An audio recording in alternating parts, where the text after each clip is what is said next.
Hi! We're going to create 15 plus 1 charts today. It's going to be a chart hustle, so let's dive in.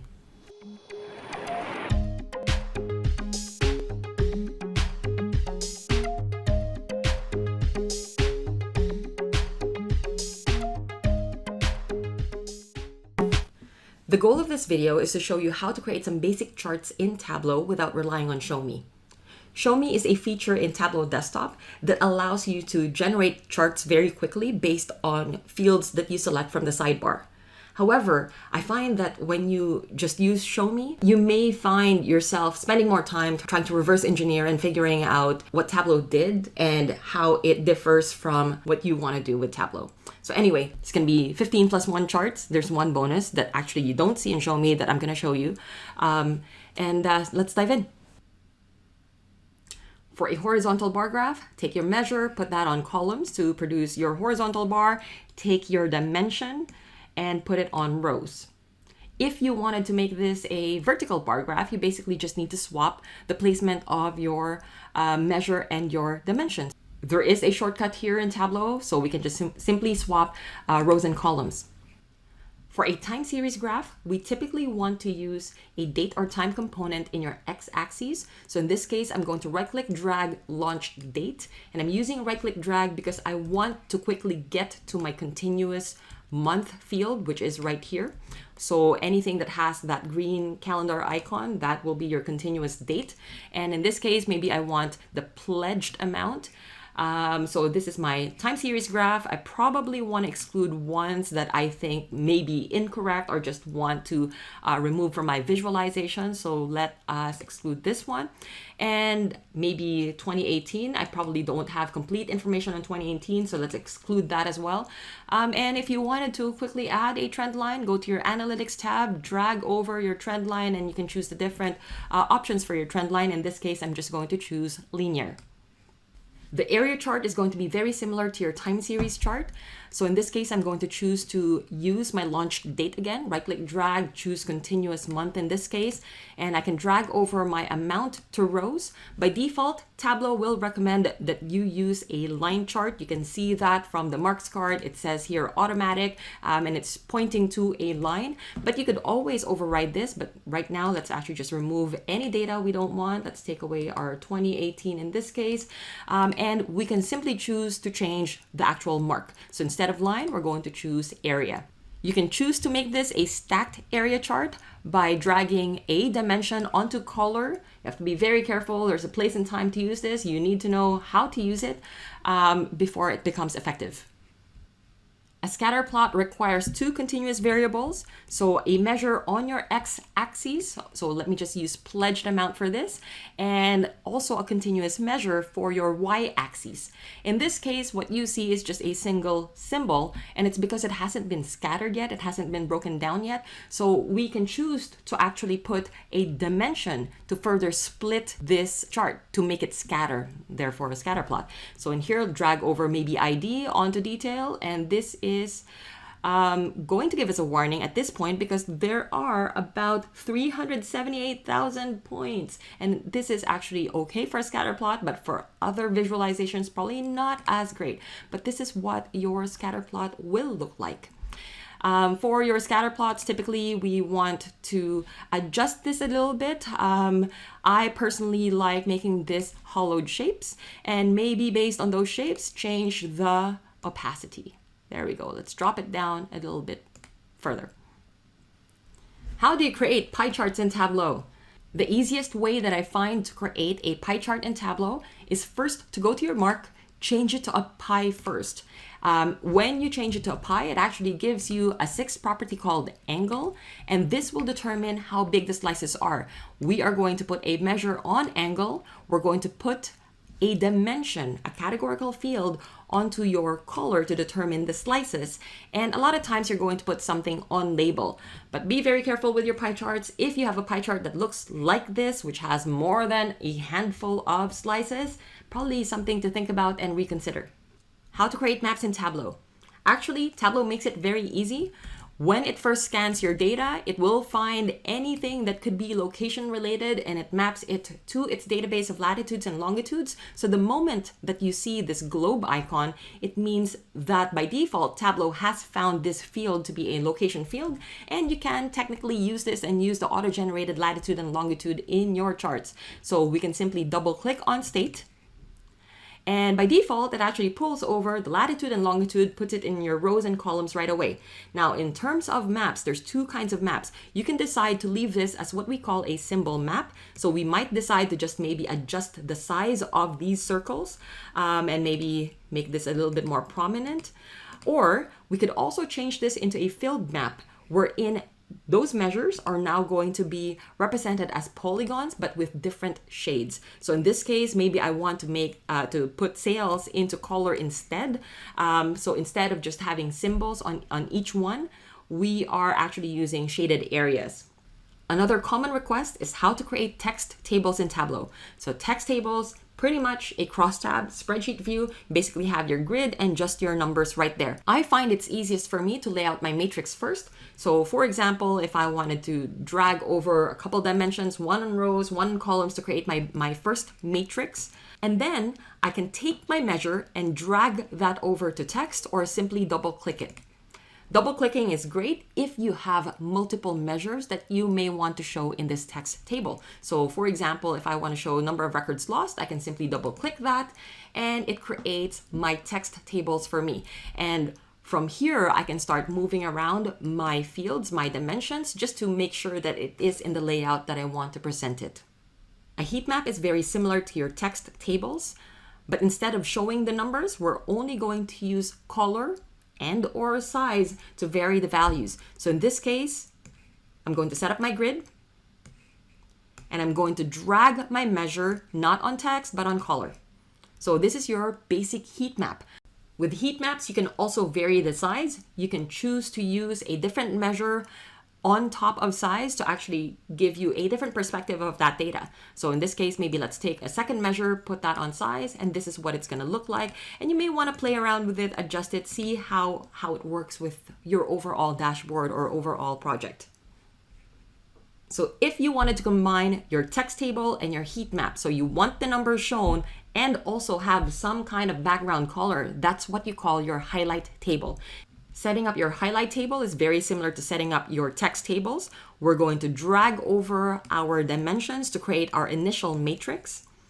And in this case, because we want to have some kind of color and also have text, typically we're going to use the same measure both on text and color. So we're going to target these two. Okay. So let's say number of records stolen, we're going to put that on text. We're going to take this same measure and put that on color. So typically you're going to be working on the same measure, but the secret sauce in here is actually making sure to change your mark. So instead of leaving it as automatic, we're going to change this to a square, and this is your highlight table. A tree map allows you to show proportion of something relative to the whole thing, very similar to a pie chart, but instead of using slices, we are going to use area. To do this, we're going to take our measure, put that on size, and then whatever category you want, you're going to put that either in color or in label, and it generates that first tree map for you. You can make this more complicated than it needs to. I'm going to show you some examples, not necessarily because I'm asking you to do it, but I'm just showing you the possibilities. In this case, I can also decide to take another dimension and then maybe further slice this by year. And in this case, what's interesting about this kind of tree map is it actually is some kind of a bar chart. It's like a tree map in a bar chart. Anyway, use with caution. I'm not necessarily saying that this is what you should do. I'm showing you what is possible. Another type of chart that Show Me gives you is a bubble chart. It's actually called packed chart in Show Me. This one gets a lot of flack, but there is a place and time to use charts like this. That's for a different video. We're going to take our measure, we're going to put that on size. In some ways, in some cases, you may decide to take another measure or the same measure, put that on color. And then we're going to take our dimension and then put that either on label or on detail to further subdivide this one lonely mark. By default, Tableau thinks that we want a tree map, but actually we can just simply change our mark and make this into a circle. Bubble charts, again, I'm not necessarily advocating that this is what you need to use or what you should use, but just know that it exists. So if you're just curious to see what else you can do with bubble charts, I suggest you go to your sort option for that dimension field and just see what happens when you try to sort this using different fields. It's actually quite mesmerizing. Again, use at your own risk. Make sure you know why you're using a bubble chart. It has a place and time. Box and whisker plot. My suggestion is to start with a bar graph first. In this case, let's lay out our vertical bar graph. Once you have your vertical bar graph, you need to figure out how you want to slice up this data, because your box and whisker plot will show you the distribution of your values across different categories. So in this case, we may decide to choose a dimension. In this case, I'm going to use entity, and it's going to create small slices of that bar. Now, when you go to the Analytics tab on the left-hand side, you're going to see an option for box plot. But right now, this is disabled. And it's disabled because it requires individual shapes before it can actually start plotting the boxes, the whiskers, and then showing the distribution. So what we need to do in here is we're going to simply change the mark into some kind of individual shape. I'm going to choose circle, and I'm going to drop the size of circle right now to something really small. And then we can take our box plot from the Analytics tab, drag it over, and you can create your box and whisker now. Some of the options available for you, you can right click on your box and whisker plot. Let's edit this, and we can choose to actually extend our whisker to the maximum extent of your data, which will include your outliers. Okay, so for histogram, we can easily create histograms in Tableau by creating a bin first. You're not tied to using this method. You can create histograms using other methods in Tableau. But right now, maybe we're looking at profit. You can create a bin. Tableau will have a recommendation for you. You can adjust this number if you need to. And what that will create is another field under your dimensions. It's a bin value. And typically in here, we want to use some kind of count so we can see the frequency distribution.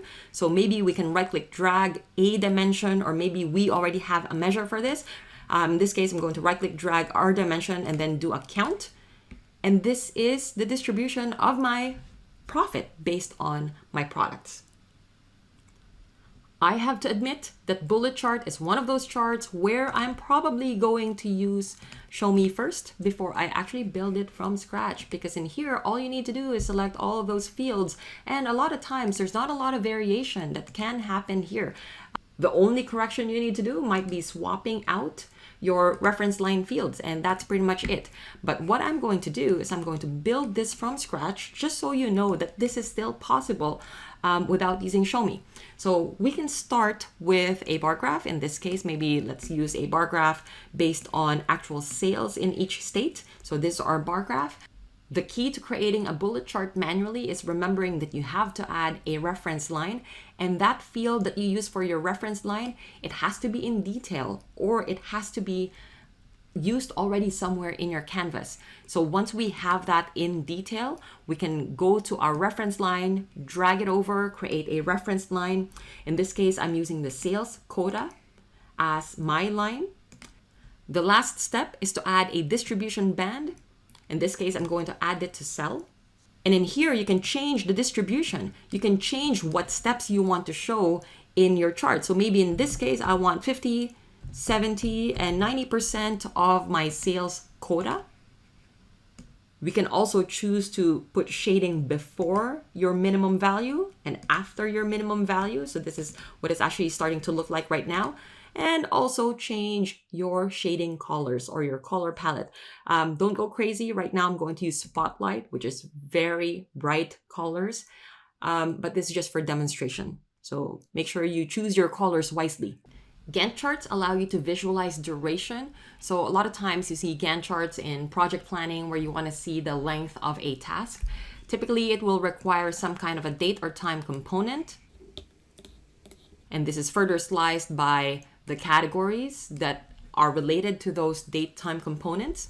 And once you have this, all you need is to have a measure that calculates the duration.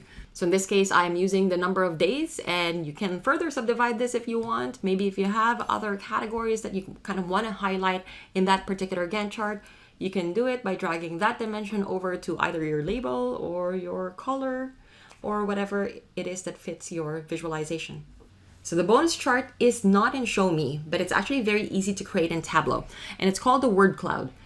We can drag over a dimension that we want to show up in this word cloud, drag over a measure that determines the size of that word, and there you go. That's your word cloud.